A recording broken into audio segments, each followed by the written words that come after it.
സർക്കാരിന്റെ വികസന നേട്ടങ്ങൾ വിശദീകരിക്കുന്നതിനായി ജോസ് കെ മാണി നയിക്കുന്ന വികസന മുന്നേറ്റ ജാഥ ഫെബ്രുവരി 13-ന് പറവൂർ മണ്ഡലത്തിൽ എത്തിച്ചേരും. മുനിസിപ്പൽ ടൗൺ ഹാളിന് സമീപമാണ് ജാഥയ്ക്ക് സ്വീകരണം നൽകുന്നത്. മണ്ഡലത്തിലെ ആയിരക്കണക്കിന് ഇടതുപക്ഷ പ്രവർത്തകർ സ്വീകരണ പരിപാടിയിൽ പങ്കെടുക്കുമെന്ന് സംഘാടകർ വാർത്താസമ്മേളനത്തിൽ.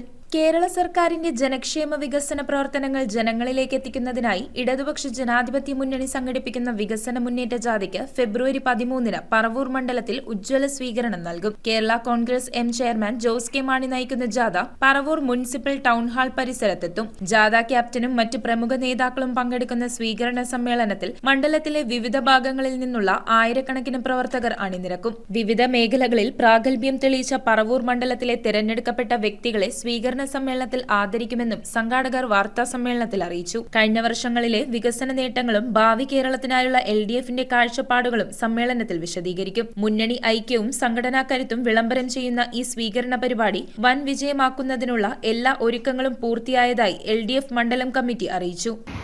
നിയമസഭാ തെരഞ്ഞെടുപ്പിന് മുന്നോടിയായി നടക്കുന്ന വികസന മുന്നേറ്റ ജാഥ 3 ജാഥകളായി കേരളത്തിൽ പ്രയാണം ആരംഭിച്ചിരിക്കുകയാണ്. CPM സംസ്ഥാന സെക്രട്ടറി സഖാവ് MD ഗോവിന്ദൻ മാസ്റ്റർ ക്യാപ്റ്റനായിട്ടുള്ള വടക്കൻ മേഖല ജാഥ ഫെബ്രുവരി 1-ന് കാസർഗോഡ് നിന്നും മഞ്ചേശ്വരത്തിൽ നിന്ന് പ്രയാണം ആരംഭിച്ചു. CPM സംസ്ഥാന സെക്രട്ടറി LDF നേതാവുമായ സഖാവ് ദിനോഷ് നയിക്കുന്ന ജാഥ ഫെബ്രുവരി 3-ന് ആരംഭിച്ചു ഉദ്ഘാടനം ചെയ്ത് പ്രയാണം ആരംഭിക്കും. ശ്രീ ജോസ് കെ മാണി ക്യാപ്റ്റനായിട്ടുള്ള മധ്യമേഖലാ ജാഥ ഫെബ്രുവരി മാസം 6-ാം തീയതി ആറന്മുളയിൽ നിന്ന് ഉദ്ഘാടനം ചെയ്തു. സംഘാടക സമിതി chairman TV Nithin, general convener Divin K Dinakaran, treasurer KA Vidyanandan തുടങ്ങിയവർ വാർത്താ സമ്മേളനത്തിൽ പങ്കെടുത്തു. കളിമൈതാനത്തിന്റെ കാര്യം നമുക്ക് വലിയ നാറ്റമുണ്ട്. 1/4 നൂറ്റാണ്ട് അധികമായി നമ്മുടെ ഒരു കളിമൈതാനം വന്നിട്ട്. NALA എല്ലാം മുനിസിപ്പൽ ചെയർമാനായിരിക്കുമ്പോൾ മുനിസിപ്പൽ സ്റ്റേഡിയമായിട്ട് വന്നതാണ്.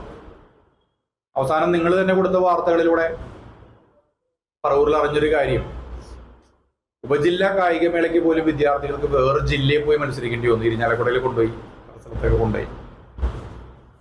അതിനൊരു പരിഹാരം കുറിച്ചുകൊണ്ട് ഇടതുപക്ഷ ജനാധിപത്യ മുന്നണി സർക്കാരിന്റെ ഓരോ തദ്ദേശ സ്ഥാപനങ്ങൾ ഒരു കളിമൈതാനം എന്നുള്ള മനോഹരമായ കൺസെപ്റ്റ് എന്തുകൊണ്ട് ഈ സർക്കാരിന് ചോദിക്കുമ്പോൾ അങ്ങനെ ചൂണ്ടിക്കാണിക്കാൻ ഒരുപാട് കാര്യങ്ങളുണ്ട്. ആ രീതിയിൽ 10 കോടി. News bureau, Paravur. ടാലിസ്മാൻ ടെക്സ്റ്റൈൽസിൽ 100 രൂപ മുതൽ ഷർട്ടുകൾ, ജീൻസുകൾ, ചുരിദാർ മെറ്റീരിയലുകൾ 60 രൂപ, ഷിഫോൺ സാരികൾ 90 രൂപ, പട്യാലകൾ 2 എണ്ണം 100 രൂപ, ഷാളുകൾ 60 രൂപ.